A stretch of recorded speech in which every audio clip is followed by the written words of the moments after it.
ఇస్లామాబాదు, లాహోరు, రావెల్సిండి ఇట్లా దేన్నైనా సరే కొట్టి అవతల పడేస్తున్నది భారత సైన్యం. ఇప్పుడు దానికి సజీవమైనటువంటి సాక్ష్యం ఇదిగో ఈ దృశ్యాలు, అక్కడున్నటువంటి ప్రజలు తీస్తున్నటువంటి దృశ్యాలు.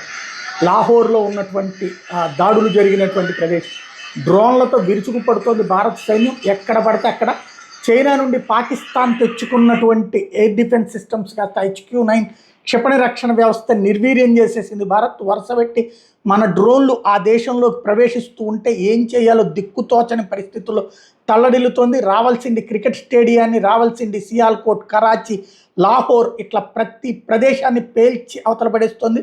ఆ డ్రోన్లతో భారతదేశం దాడులు చేస్తోంది.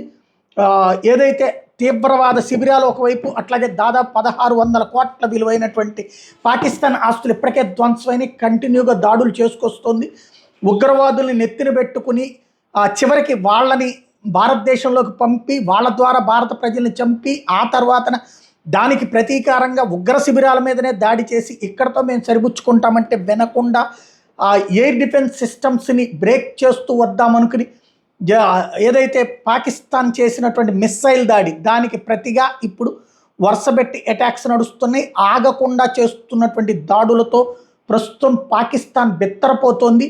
ఏ ప్రాంతం నుంచి డ్రోన్లు ఎటొచ్చి విరుచుకుపడుతున్నాయో అర్థం కానటువంటి పరిస్థితి. దాంతోపాటుగా ఎయిర్ డిఫెన్స్ సిస్టమ్ బ్లాక్ అయిపోవడం, అది కూడా చైనా నుండి 11,000 కోట్ల రూపాయలు విలువైనటువంటి డబ్బులతో తెచ్చుకున్నటువంటిది కాస్త బ్లాక్ అయిపోవడం ఒక్కసారిగా ఉలిక్కి పడేలా చేస్తున్నది పాకిస్తాన్.